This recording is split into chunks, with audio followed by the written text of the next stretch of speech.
Përshëndetje dhe mirë se keni ardhur. Përshëndetje dhe gjithë shqiptarët të në Shtetet Bashkuara të Amerikës, është një nderë dhe një kënaqësi e madhe që sot në këtë vit 2026 për herë të parë do të prezantojmë një gjë shumë të bukur. Do të prezantojmë disa veshje kombëtare. Disa veshje kombëtare nga një zonjë, mund ta quaj edhe etnologe, e cila grumbullon teshat, por me profesionin është analiste e stafit në spitalin Northwest në New York City. Por do të mendoja dhe do të them diçka. Nëse më pyet dikush kur ke qenë më i lumtur, do të them sot, sepse sot do të prezantohen disa veshje tona shqiptare të bukura të gjitha trojeve tona. Alketa, këtona. Më pëlqen ky mbiemër këtona. Nga keni marrë këtë mbiemër? Noli, së pari të falenderoj jashtëzakonisht nga zemra për ftesën që më keni bërë për të promovuar veshjet tona kombëtare. Jashtëzakonisht mirënjohje. Falenderim nga zemra. Mbiemri im këtona vjen nga fjala autokton. Unë kam lindur në fshatin Darkë të Korçës dhe fision ka qenë autokton. Kjo është dhe kuptimi i mbiemrit këtona, është mbiemri nga babai. Na tregoni sa vite jeni në Shtetet Bashkuara të Amerikës? Ne në qershor po bëjmë 10 vite. Sakrificat e juaja të para në Shtetet e Bashkuara të Amerikës si kanë qenë? Shiko, tani që kanë kaluar 10 vite, duket sikur janë haruar, por realisht udhëtimi jon pa diskutim që ka pasur fillimin, ecjen edhe mëtej zhvillimin. Ne kemi ardhur vetëm familja, brumi familjes, do me thënë unë bashkëshorti dhe 2 fëmijët, dhe nuk kishim asnjë të njohur në New York. Dhe kjo ka qenë sakrifica më e madhe, që ne u larguam nga njerëzit tanë të dashur dhe erdhëm në New York për një jetë ndryshe, për një mundësi për fëmijët, dhe këtu nuk ishim asnjë të njohur rreth e rrotullesh. Si ka lindur ai pasioni juaj me këto 10 vite që të filloni të grumbulloni këto veshjet e bukura që do të vinë tani dhe do të prezantohen? Ja, shikoni, mrekulli e Zotit është kjo. Çështja me veshjes nuk është se ka ndodhur rastësisht. Ashtu si kurse thash, unë kam lindur në fshatin Darkë të Korçës dhe një nga simbolet për të cilat ne krenohemi është kostumi dardhës. Është ky kostumi këtu. Dhe që me lindjen tonë ne brumosemi me atë dashurinë për traditën, edhe në të njëjtën kohë dhe për këtë kostumin. Ky ka qenë pjesë e jetës time. Unë kam bërë foto e vogël, rritur adoleshente dhe më ka shoqëruar gjatë gjithë kohës.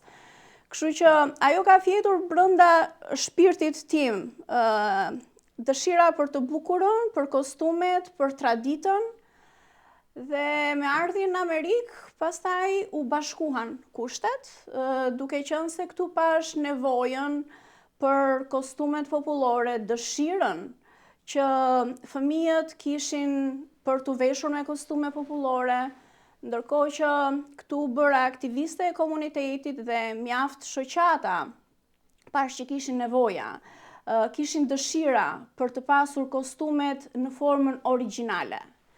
Kështu që kjo më bëri për të filluar dhe për të sjell kostumet në Shqipëri. Nga Shqipëria ju në Shtetet Bashkuara të Amerikës që thatë jeni që 10 vite. Sa është e vështirë për ju të gjenden këto veshjet autoktone të gjitha trevave tona? Në fakt më është dashur punë derisa të krijoj kontaktet me prodhuesit, me artizanatët që janë në Shqipëri. Dhe deri në momentin që kam ndërtuar ato pikat e mia të kontakteve, tashmë ndihem shumë comfortable, sepse për çfarëdo porosi që kam, apo për çfarëdo zgjedhje, thjesht kontaktoj prodhuesit, artizanët që janë në Shqipëri dhe veshja vjen në Amerikë. Si që thash, ju keni filluar t'i bini këto veshjet këto, dhe keni filluar t'i prezentoni këto veshjet në çdo evenement shqiptar këto. Jo që i shikojnë shqiptarët e tonë, por kanë shikuar edhe amerikanët. Si mirë pritet e amerikanët këto veshjet tona? Po ku ka gjë të bukur që nuk e pëlqejnë? Dhe kush nuk e pëlqejnë gjën e bukur? Ka qenë fantastike kur kemi bërë reklamën e parë, foton që ju keni nxjerr aty në Prospect Park dhe në Center Park, është parku më i bukur në New York. Kemi qenë me kështu çuna gocash të veshur me kostume popullore. Ne shkuam për të bërë reklamën, për të bërë photoshoot-et tona, kemi marrë attentionin e kujdo që na shikonte. Na buzëqeshnin, na flisnin, dhe më shumë foto kanë bërë të huajt rreth rrotull që ecnin apo që na vëzhgonin, se sa foto bëm ne për fotoshootin ton. Kështu që pa diskutim ka interes dhe janë veshje të bukura, sjellin vëmendje. Doa të dija sa punojnë zonjat e tona në Shqipëri, anë mba në trevat tona për të ruajtur këto veshjet kombëtare dhe sa punojnë, si mund t'i gjejnë ata njerëz që, për shembull, si që janë këto gjerdanet e bukur, këto shkëlqime to, është shumë vështirë t'i gjejsh këto. Gjërat e mira nuk arrin lehtë, por pa diskutim, kur do të arrish diçka, e bën të mundur. Me të vërtetë që artizanët nuk janë aq të shumtë sa vite përpara, por absolutisht që ka artizan dhe tradita mbahet gjallë dhe është duke u mbajtur gjallë, dhe në Shqipëri ka projekte të ndryshme, biles me sponsorizime të huaja, për të përkrahur artizanët, për të riprodhuar kostumet ashtu siç kanë qenë në origjinalitetin e vet. Kështu që ja ku jemi, kemi fatin, t'i shikojmë, t'i shijojmë, t'i kemi tonat.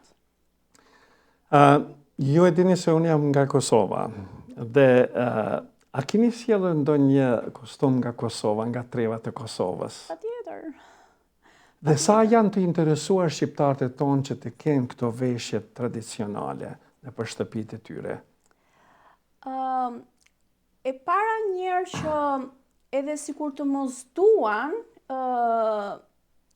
të rinjt apo dhe pjesa tjetër e komunitetit, vetë kultura amerikane, shkollat amerikane, nga elementary school deri në high school në vitin e 4, për çdo vit ato organizojnë një ditë Cultural Day, që është shumë fantastike, është nga vendet e vetme mendoj në botë që promovon kulturën e çdo emigranti. Bën emigrantin të ndihet mirë, të ndihet krenar, t'ja tregoj komuniteteve të tjera bukuritë apo traditën e vet, apo dhe të shkëmbejnë kultura me njëri tjetrin. Kjo është gjëja më e bukur që i kanë pëlqyer edukimit amerikan. Dhe çdo fëmijë në çdo vit i duhet që në këtë ditë të caktuar të përfaqësohen me kostumin popullor. Kështu që pa diskutim, këta persona janë të interesuar për të pasur kostumet dhe për të sfiluar përpara klasës, përpara shkollës së vet, kostumin e tyre apo të zonës së tyre, çfarëdo gjë që zgjedhin. Kështu që pa diskutim që ka interes. Shkollat shqipe gjithashtu që janë të shumta në New York, janë hapur shumë shkolla shqipe që transmetojnë tek brezat gjuhën, kulturën, kërcimet, bëjnë festivale. Kështu që pa diskutim dhe këta janë shumë të interesuar dhe janë të interesuar për kostumet origjinale, sepse dalim në skena. Në skenë duhet të paraqitesh me një kostum autentik, me veshjen më të bukur. Kështu që të gjithë këta janë të interesuar dhe unë mundohem që t'i përgjigjem dhe t'i sjell gjithçka që dëshirojnë. A mund të na klasifikoni disa më falni, a mund të na klasifikoni disa veshjet kombëtare që i keni ju sot? Unë kam plot veshje, biles nuk ju a them dot numër të caktuar, por dhe ndonjë veshje që nuk e kam gjendje, sepse kostumeria është jashtëzakonisht shumë e gjerë në Shqipëri dhe në të gjitha trevat që kemi rreth e rrotull. Dhe nëse më mungojnë, mjafton porosia, edhe kostumi vjen direkt nga prodhimi, nga Shqipëria apo nga Kosova. Dua të na veçoni këto 3 kostume që i kemi këtu së bashku, cilat janë? Ky është kostumi i Tiranës. Ashtu siç e shikoni, domethënë, sjell tërheq një vëmendje. Domethënë, shpesh në përdasma nuset veshin kostumin e Tiranës dhe shumë vëmendje tërheqin kur kanë kostumin e Tiranës, sepse gjatë gjithë dasmës që mbajnë fustanin e bardhë. Është diçka, është art, është traditë, është pastaj është krijuar dhe një zakon tjetër që nuset i blejnë kostumet dhe ato i trashëgojnë, brez pas brezi, lejnë vajzës, ja lejnë besës. Edhe kjo është një tjetër pasuri. Pra, një diçka e vyer, e traditës që ti ja le brezave pasardhës. Kostumi flet vetë, është një diçka që shkëlqen, është krijuar me art. Ashtu si që shikoni, domethënë. Për shikuesit tanë, ku mund t'ju gjejnë, se me të vërtet ka e shoh këtë kostume thamë, ose si ta keme thonë, për vajzat e mia. Ku mund t'ju gjejnë? Unë jam në Brooklyn, jetoj në Brooklyn, por sot globalizmi ka bërë atë që na bën lidhjen në çdo cep të botës. Kam faqen time të Instagramit, që është kostume popullore Alketa New York, gjithashtu dhe faqen në Facebook, kështu që kushdo që është interesuar, mund të më kontaktoj dhe varianti online, varianti me video, apo për të ardhur, për të provuar, i gjenden të gjitha mundësit që kostumi të shkoj tek i interesuari. Kjo është një fenomen me atë të dalmi të bukuroshe. Ja çfarë kostumi të bukur ka? Kostumi i veriut, kostumi i tropojës, paraqet ngjyrat kombëtare. Prerja është për të treguar fisnikërinë e mashkullit. Domethënë, të gjitha veshjet shqiptare janë shumë të bukura, janë të veçanta. Çdo veshje ka veçantinë e vet, nuk mund të ndash dot për shembull të thuash kjo është më e bukur se sa kjo tjetra. Absolutisht çdo gjë ka të veçantën e vet. Na thuaj edhe për kostumin e më të bukurit. Kostumi i dardhës. Ky është ndjenja e bukurisë me të cilën unë jam rritur edhe jam shumë krenare. Ajo që ka punuar për spari kostumin e dardhës, kanë qenë me shtëpi afër meje. Dhe gjatë gjithë jetës, unë jam rritur me atë sensin, shiko e bukura, krenaria jonë, shiko sa të bukur e kemi kostumin. Edhe kjo është kultivuar gjatë gjithë jetës, derisa gjeti atë momentin e përshtatshëm që erdhi dhe ky aktivitet u zhvillua. Kostumi i dardhës është perl. Ai është prerë në mënyrë të tillë që vën në pah bukurinë e femrës. Ka ngjyrat kombëtare, ka bizhut të kombinuara me njëra tjetrën. Kostumi i dardhës, domethënë, është emocion dhe për çdo dardhar, kudo që është në çdo cep të botës, është ndjenjë, është krenari. Kur ti thua kostumi i dardhës, në një moment normal, çdo dardhar do marrë një pamje tjetër në fytyrë. Me sa duken këto kostume që janë aq të bukura, besoj që klientët do t'i marrin ku do të gjejsh ti më. Pa diskutim që ne kemi kënaqësinë që klientët të duan t'i kenë të tyret, t'i kenë pjesë të trashëgimisë të tyre, por prodhuesit pa diskutim që i përgjigjen kërkesave të komunitetit. Atëherë do t'i ishte shumë bukur se do dalemi në pjesën e dytë ku do t'i shikojmë edhe disa veshje kombëtare, edhe besoj që të interesuarit kanë ku të kontaktojnë, të vinë, t'i marrin, t'i blejnë, pse jo. Do dalemi në pjesën e dytë tani, me qenë se ka veshje pa mas që ke pruar, por besoj që do t'jetë kënaqësi që do ta kem sonte edhe xhubletën, wow! një gjë më e bukur se gjubleta nuk ka. Dhe do të kemi edhe veshje tjera, fustanellën, apo? Edhe tjetër cila është tjetra? Vjen veshja nga Kosova. Wow, të shikojmë, pra duan t'i ftojmë, na vinë dhe t'i shikojmë modelet. Wow, gjubleta. Wow. Do të flasim pak për gjubletën. Sa është e vështirë ta keni gjubletën? Njerëzit që porosisin gjubletën. Sa është e vështirë që ta keni në duart të juaj dhe ta keni njerëzit? Nuk është e vështirë, ashtu sikur se e thash në pjesën e parë. Tashmë prodhuesit në Shqipëri janë piketuar nga ana ime. Unë bashkëpunoj me prodhues shumë serioz që më përgjigjen në kohë për porositë e mia.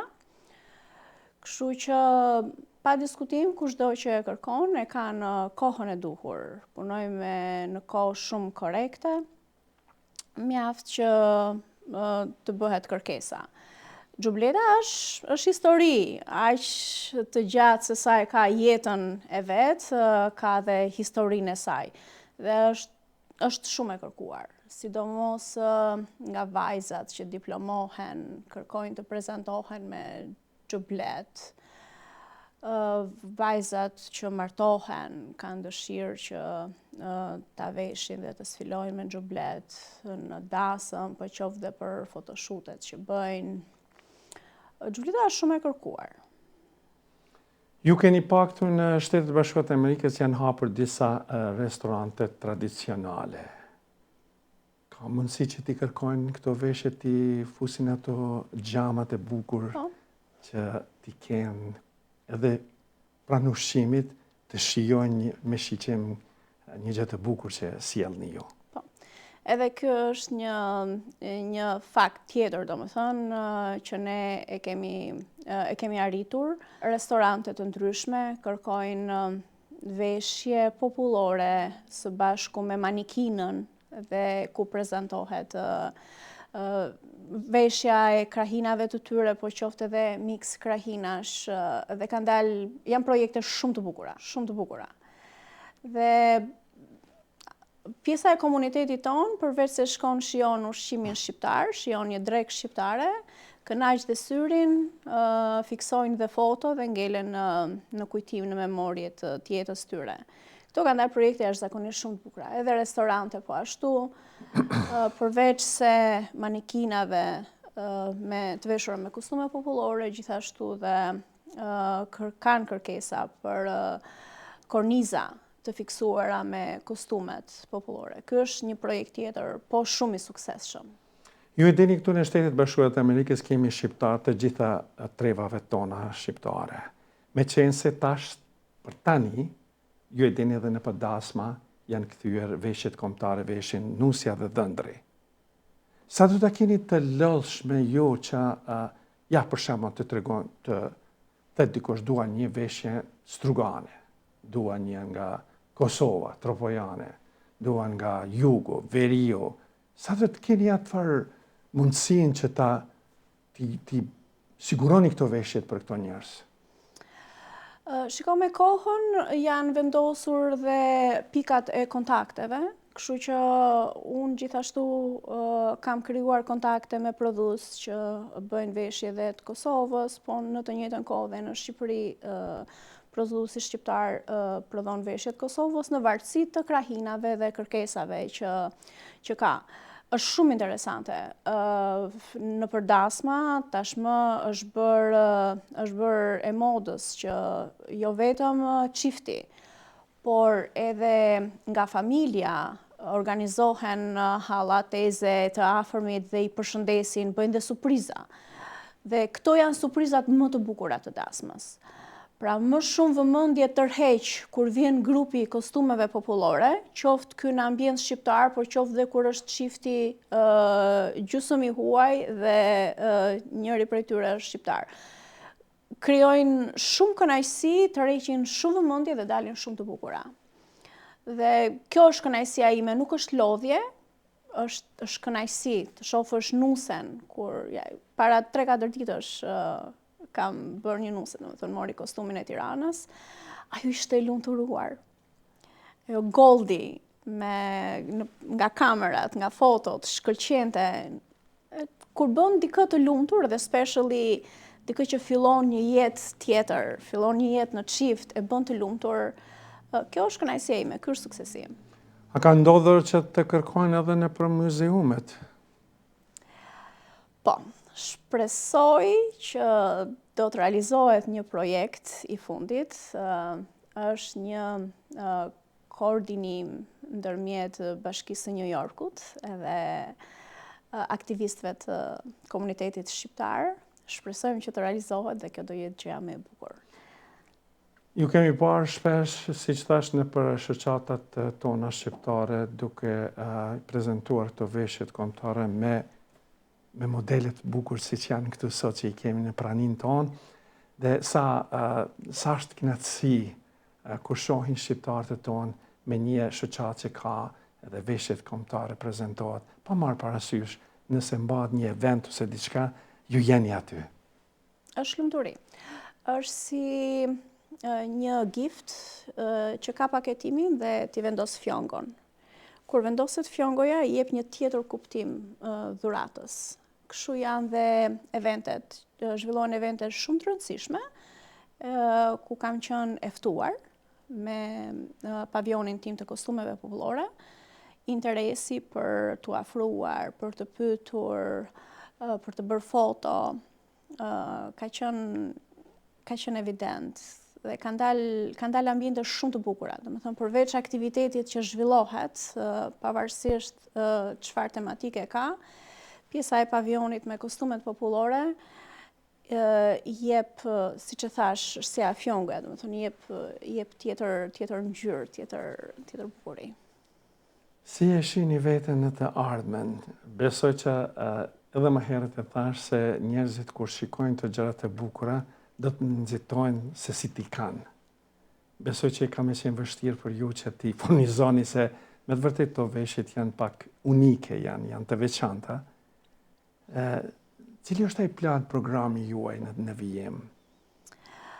Programi im është që këto veshje të trashëgohen tek komuniteti, tek brezat pasardhës dhe të rinjt të njihen me vlerat dhe të ndihen krenar për rrënjët tona që kemi lënë përtej oqeanit.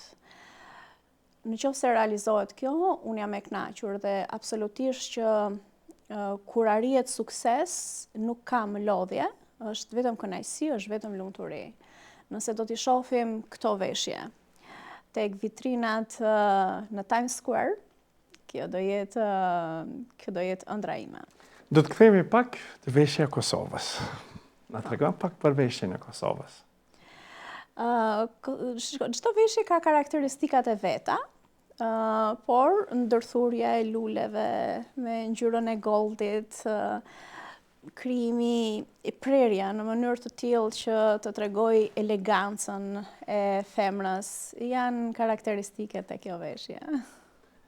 Edhe mua më pëlqen shumë. Unë do të kam një kënaqësi të madhe me qenë se të dy bukuroshet dhe ky bukuroshe që i kemi këtu në prezencë, dua t'i pyes se si ndjeheni ju kur jeni të veshur me veshjet tradicionale kombëtare? Unë jam shumë e lumtur që të vesh këto kostumet popular, është shumë qejf që ta vesh. Atëherë do t'i thuash mami që kur vje koha nusris të siguroj një veshje kësi, apo? Po. Po ti çfarë mendon? Unë jam super krenar për këto kostume popullore, sepse janë pjesë e madhe të traditës tonë shqiptare. Me sa u duk pak fustanellën pak e kishe jo atë shumë qef. Tani kur është veshur, ngjan tamam fare. Ajo e para të pëlqeu më shumë ti, më sa mujta me emra. Të dyja bukur janë, por kjo ka më shumë kap syrin. Gjubleta, e lëm më në fund si ajo qershia mbi tort. Do të na thush pak dhe si po ndjesh, me qenë se është pak e rëndë, po si po ndjesh ti vetë? Edhe unë jam shumë krenare, nuk jam nga veriu, por është hera e parë po e provoj këtë kostum, është super i bukur dhe është pak i rëndë, po. Kënaqësia ime është faleminderit shumë që keni qëndruar edhe në këmbë, me të vërtetë këto nuk janë vetëm këto 6 veshje që i prezantuam, kemi veshje edhe më shumë që kudo qoftë që t'janë shqiptarë që ne duan të kenë veshjet kombëtare të trevave tona, gjithë vendeve tona, të drejtojnë Alketës, edhe Alketa besoj që do t'ja siguron. Absolutisht. Dhe sa duhet koha për një person nëse ka nevojë të ta ketë këtë veshje? Merr kohë të gjatë, se puna është pak më e ndryshme. Në fakt, nuk është e përcaktuar, për shembull, veshjet që ju pat dhe shumë të tjera janë pjesë e koleksionit tim, por dhe të tjera që unë nuk i kam për momentin, këto porosite në Tiranë dhe bëhen, do me thënë nuk ka ndodhur ndonjëherë që një veshje të mos jetë realizuar në kohë. Kështu që dhe ato që duhet të prodhohen, pa diskutim që në varësi të kohës që i duhet personit, realizohen. Gjithçka është e mundur. Të kthejmë mbrapa më herët që e përmendëm pak çështjen e dasmave dhe njerëzve që kanë dëshirë t'i kanë para festave. Sa do të jetë e vështirë për juve që t'ju siguroni aty në njerëzve? Asgjë nuk është e vështirë kur ka mobilizim, edhe kurdo që ta kënaqësh unë nuk i quaj klient në fakt, pjesën e komunitetit që ka dëshirën të ketë veshjet pranë. Kështu që kushdo është i mirëpritur edhe në kohë rekord ne çojmë veshjen në çdo cep të Amerikës, të Kanadas, po dhe kudo që të jetë. Duke se keni edhe faqen e Instagramit, si quhet? Faqja e Instagramit është Kostume Popullore Alketa New York. Aty janë të reklamuara pjesë e mirë e veshjeve. Por gjithsesi, dikush mund të ketë një dëshirë tjetër, të ka dëshirë një zonë që nuk përfshihet aty, mjafton që të bëhet kërkesa, jepen detajet edhe veshja i vjen. Atëherë për të gjithë shqiptarët tona në mban kudo që janë, duam një mesazh të bukur për këto veshje të juaja gjigante që ju i grumbulloni dhe i keni për shqiptarët e tonë këtu në Shtetet Bashkuara të Amerikës. Mesazhi që jap unë shqiptarëve që janë larg ka dheut është vishini fëmijët me traditë, vishini fëmijët me art që të ndihen krenar dhe të kenë që të tregojnë dhe të trashëgojnë brezave më tutje. Çdo vajze jepini në paj kostumin e preferuar dhe ajo do ta mbaj pjesë të trashëgiminisë dhe do t'ja kaloj dhe brezave. Kjo do të krijoj histori. Për fund, vetëm duhet të them faleminderit që keni bërë një rrugë shumë të gjatë, por një kënaqësi ime dhe mund të them një krenarie e madhe për shqiptarët e tonë që në këtë studio në Rock Hill Community TV që po prezantohet kultura dhe tradita jonë shqiptare. Edhe është kënaqësi se sot e kemi edhe Tupanin, Klarinetin edhe Çiftelien, i kemi bërë së bashku dhe dua t'i falenderoj me të vërtet jashtë mase Michael O'Toole edhe që e bën këtë gjë të pamundshme. Kështu që do t'jem falenderues i madh dhe mirë mbeqim, besoj që në emisionet e radhës do të kemi edhe më shumë ndoshta veshje kombëtare dhe do të kemi modele edhe më shumë që të duket edhe më shumë kështu. Faleminderit juve. Të nderuar shikues, kudo që jeni në Shtetet Bashkuara të Amerikës, kënaqësia jonë dhe mos hezitoni t'ju lutem, kontaktoni Alketën dhe t'i keni këto veshje të bukura kombëtare. Pse jo? Meqense, siç thamë edhe më herët, tash dasmas po bëhen pa veshje kombëtare. Kështu që ju mirëpresim. Faleminderit dhe mirë mbeqi me Noli TV, Noli Show në Rock Hill Community TV.